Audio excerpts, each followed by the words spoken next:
Salut les Startoniens, j'espère que vous allez tous super bien. Donc aujourd'hui on se retrouve pour une petite vidéo. Je vais directement commencer sur ma chaîne parce que je voulais vous remercier pour, on va bientôt passer le cap des 3000 Startoniens qui suivent cette chaîne, qui participent, qui commentent, qui aiment, qui ont des discussions sur tous les télégrammes, etc., les Discord. Donc je voulais vous remercier infiniment. Merci pour tout votre soutien.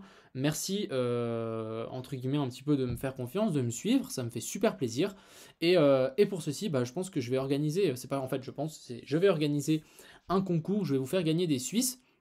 Donc des Suisses, c'est un projet sur lequel qui m'appartient entre guillemets, donc je vais vous en faire gagner des Suisses de ma poche. Donc voilà, je voulais vous dire par là que je voudrais bien vos idées, comment faire gagner ces Suisses à la communauté, des idées de concours, etc. Je suis preneur. Donc cette petite parenthèse, merci à tous du fond du cœur. Donc on est parti, on va direct commencer par, on va regarder le Bitcoin, l'Ethereum comme d'hab. On va aller voir ici la petite liste qui m'a été demandée. Donc il y a une petite liste très sympathique. Ensuite on ira voir KNTO aussi qui m'a été demandé. On ira voir Unifi. On ira voir RFII. Et on ira voir CVP pour finir. Donc on est parti tout simplement. On va regarder tout de suite le Bitcoin. Donc le Bitcoin, qu'est-ce qu'il nous fait? On est revenu à la perfection. Vous voyez, retester ici cette jolie résistance. Donc on est venu faire résistance dessus alors qu'avant on était venu faire support, donc très très propre. Maintenant je pense que on va tout simplement continuer à percer, creuser. Je pense que ça peut prendre un certain temps. On peut même peut-être redescendre encore un poil plus bas et repartir vers le haut pour vraiment piéger plein de gens qui vont rentrer ici pour ensuite repartir vers le bas. Donc ici, affaire à suivre pour le Bitcoin, mais il y a toujours un point d'entrée ici, pourquoi pas sur la neckline de ce W, on passe en 4 heures. Donc vraiment sur la neckline de ce W. Et puis même pourquoi pas descendre un petit peu. Donc je vais tenter ce petit long. Je pense qu'on pourra facilement pousser jusqu'aux 24 000 $ sans problème. Ensuite, on va aller voir ici notre petite vague d'Elliott. Donc notre vague d'Elliott, j'ai tenté de faire quelque chose. Bon, après, c'est pas du tout... j'aime pas du tout. Parce que, ouais, donc, dans quoi on serait? Donc ici, on est dans cette A, B et puis C. Donc on devrait revenir vers la C. Pour aller de la C, de la B vers la C, on doit corriger en 1, 2, 3, 4, 5. D'ailleurs, je vais juste diminuer ça. On va juste mettre en beaucoup plus petit. Voilà. Donc ici, donc la petite blanche, ici on devrait être dans une 1, 2, 3, 4, 5. Donc pour l'instant, moi je target ici pour ma 3, revenir ici sur les 16 840. Donc vraiment corriger ensuite à faire une 4 un petit peu plus puissante et ensuite une dernière 5 pour ensuite s'extirper vers le haut. Donc ici, avec ce scénario de vague d'Elliott, on descend un peu plus bas que le scénario ici retesté. La neckline du W, en plus, on reviendrait sur les 100 pour, notre C, notre plus grande C ici. Hein. Donc voilà. Donc target ici, target plus ou moins final, hein, le bas du W, revenir sur la zone des 16 517.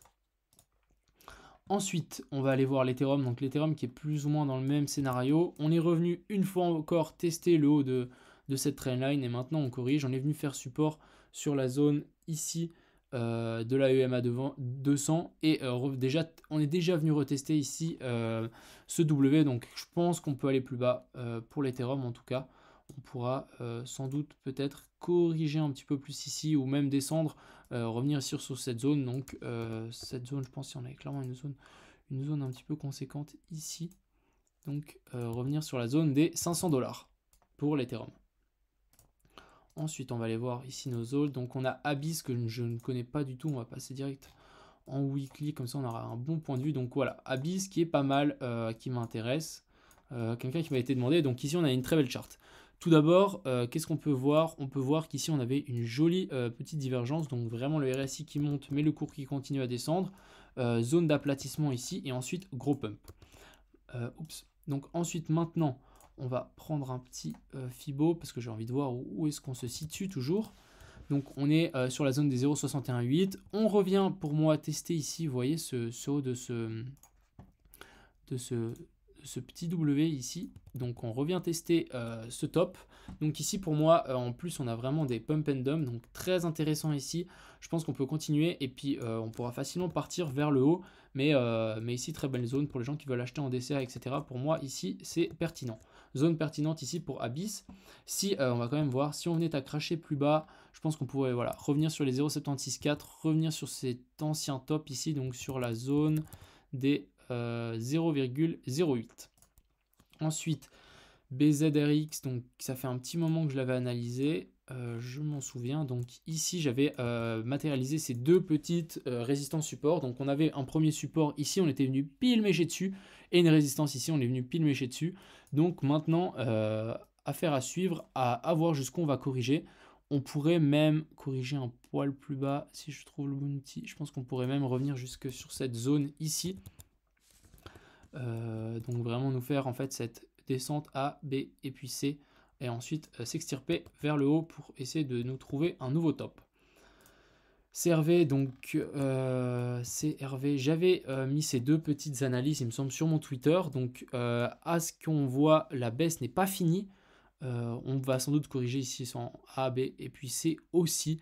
Donc à voir maintenant pour moi, zone pertinente, on est actuellement déjà sur une zone pertinente. Je ne voudrais pas voir clôturer ici en dessous des 60 centimes. Si on y revient, je pense que zone pertinente, ça sera les 50 centimes. Donc vraiment ici, deux petites zones pertinentes pour entrer en DCA, très très sympathique ici. Donc on va juste réadapter ceci. Donc on va pourquoi pas prendre ici, hein. Donc directement ça nous augmente les pourcentages. Donc ça c'est plus ou moins cool pour CRV, mais il prend son temps. Ensuite DEG, donc DEXG, qu'est-ce qu'il nous fait? On va peut-être passer en 4 heures, on y verra peut-être un peu mieux. Ouais, on n'a pas grand chose, hein. Donc déjà même juste ici en 4 heures on peut voir qu'on est en train de flipper cette EMA 200. Tout simplement, donc ici on a eu vraiment un bottom qui s'est formé. Maintenant je voudrais bien tirer un petit fibo. Donc on est déjà revenu pile sur les 0,5. Donc pourquoi pas directement maintenant s'extirper. On pourrait peut-être, bon après c'est peut-être un peu tiré par les cheveux, mais nous dessiner un petit triangle. Donc vraiment quelque chose plus ou moins comme ceci. Donc c'est vraiment tiré par les cheveux. Du le peu de bougies qu'il y a, mais on pourrait très bien imaginer quelque chose comme ça, et puis soit on clôture vers le bas ou vers le haut, donc soit on va vers le bas et on pourrait très bien revenir sur cette zone ici, la zone des 40, et sinon bah, les 0,5 c'est parfait, hein, on pourrait directement s'extirper vers le haut. Ensuite hot, donc holo, oula ça fait un moment que je suis pas venu sur cette charte aussi. Donc ici, donc ça fait assez de l'époque, hein, cette charte. Donc ici on peut voir qu'on est potentiellement dans un énorme triangle de compression. Et là on s'est fait repousser par une résistance en weekly majeure. Et maintenant on corrige. Donc maintenant affaire à suivre, mais pour l'instant on est vraiment en train de faire une zone de compression. Je pense qu'on peut facilement se compresser ici et puis vraiment s'extirper vers le haut. Avec le bull run qui vient, je pense que c'est souvent le genre de pattern qui vont péter vers le haut. Ensuite, LRC, donc LRC, intéressant tout ça. Donc ici, on peut voir qu'on est revenu pile sur les 0,764, on l'a bien rebondi, et maintenant on fait support sur l'ancien support ici, donc très intéressant aussi. Pourquoi pas maintenant nous refaire une petite jambe baissière, hein, revenir sur les 13 centimes, et ensuite repartir et confirmer, ou tout simplement... Hein, on stabilise et on repart, hein. Donc ici un peu zone clé aussi pour LRC, mais affaire à suivre ici. Pour être vraiment sûr, il faudrait attendre une cassure des 22,5 centimes. Ensuite OXT, donc OXT, j'avais tiré ces deux petites trendlines ici. Donc j'avais tiré ces deux petites trendlines. Pour l'instant, on est à fleur d'une certaine trendline baissière. Ici, on arrive sur une grosse zone de support aussi. À voir maintenant si on va tenir. Pour moi, c'est une bonne zone d'achat si on considère qu'il va y avoir un retournement. Après, ça à prendre avec les pincettes, hein, bien sûr. Mais ici, affaire à suivre, hein, je voudrais vraiment voir une petite stabilisation ici, puis ensuite un petit redécollage et flipper ici cette trendline. Donc vraiment repasser, tac tac, et repartir vers le haut, ce qui pourrait être très intéressant tout de même. Ensuite, SKL, donc SKL, moi tout ce que je vois c'est soit un M, c'est vraiment un range ici, donc tac, notre borne basse, et ici notre borne haute de ce joli range. Donc maintenant, affaire à suivre. Je pense qu'on va venir continuer à taper ici. Maintenant, il faudra attendre une sortie de ce range. Mais je pense que si on y revient sur ces points ici des 11 centimes, ça sera déjà une très bonne zone d'achat. Si on venait à corriger, donc je vous conseille, n'achetez jamais en une seule position. Achetez vraiment plusieurs fois. Prenez du temps quand vous achetez, accumulez. C'est vraiment le conseil que je voudrais retenir sur toutes mes vidéos. Et vraiment, si on casse ici cette borne basse du range, je pense qu'on pourrait largement revenir ici sur la zone des 0,9 centimes. Ensuite, YFII qui m'a été demandé. Donc là, on passe à autre chose.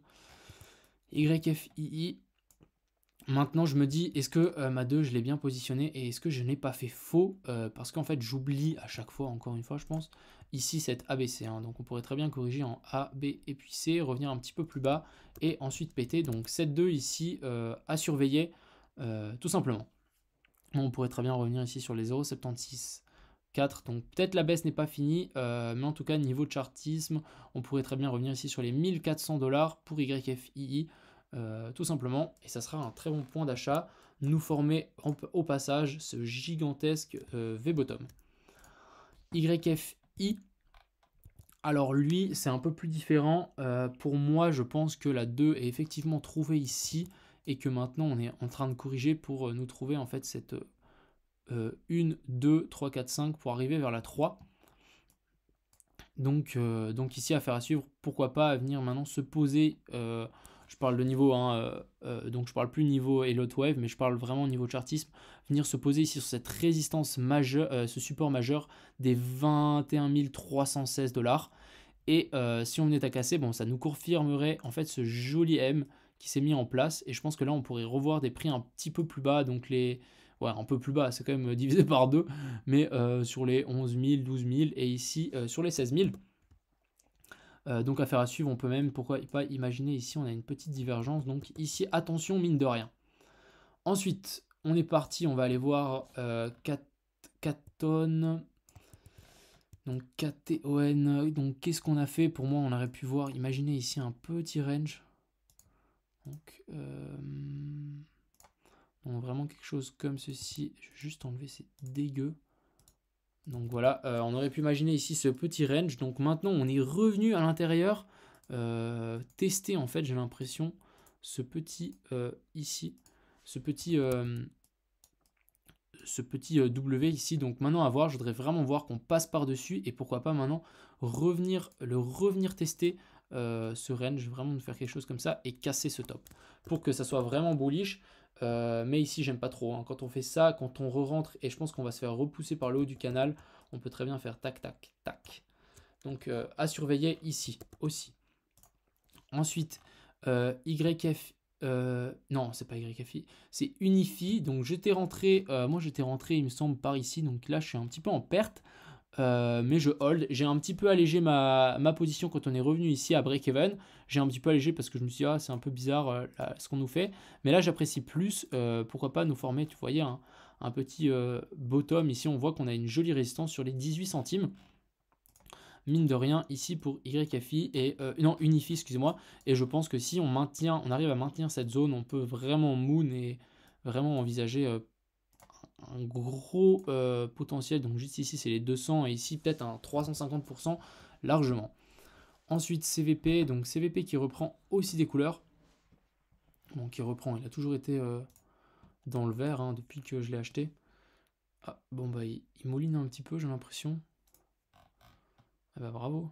Ah c'est bon. Charge-toi Dextools. Donc on a CVP pareillement qui vraiment nous fait vraiment un joli canal haussier. Donc c'est vraiment, dès qu'on arrive sur un nouveau top, on redump et on fait toujours des bas toujours plus haut et des sommets toujours plus haut. Donc très intéressant ici pour CVP, même chose. Donc ici on s'est un petit peu fait rejeter, donc à voir, affaire à suivre si on n'instaurerait pas un M-top ici. Et ensuite on y va voir, on va aller voir RFII, donc RFII je l'ai acheté un petit peu hier, je pense que j'ai un petit peu FOMO malheureusement, mais bon c'est pas grave, je je me suis dit que je pouvais tenter le coup. Donc moi je l'ai acheté ici dans cette bougie, donc j'ai vraiment identifié, j'avais identifié ceci. J'avais identifié ceci, comme ça je vais vous montrer pourquoi j'ai pris position. Donc des fois ça marche pas à tous les coups, hein, mais j'avais identifié ceci. Donc vraiment un triangle ascendant comme ceci, puis on était en train de casser par le haut, donc je me suis dit ah ouais c'est cassure, donc je pense que je me suis dit ah vas-y j'ai peut-être été gourmand, je me suis dit ah vas-y je peux viser, donc on revient au top, donc un 80% facilement, mais au final on a un petit peu corrigé, et maintenant on est en train de faire un beau support sur l'ancienne résistance ici, donc très intéressant ici pareillement pour potentiellement un point d'achat. Heureusement que je n'ai pas acheté tout d'un coup, donc je vais recharger un petit peu ici. Donc vraiment acheter en plusieurs fois, c'est vraiment le mieux, comme ça vous fait baisser la moyenne d'achat si ça part dans le mauvais sens, bien sûr. Donc ici, je vais en racheter un petit peu, mais je pense que ça peut très bien se payer aussi ici pour RFII. Donc voilà, je pense que j'ai fait le tour pour aujourd'hui. J'espère que cette petite vidéo vous a plu. N'hésitez pas à vous abonner, à mettre un like pour peut-être passer la barre des 3000 et à me dire vos idées de concours dans les commentaires. Donc voilà, merci à tous et excellente soirée. Ciao tout le monde!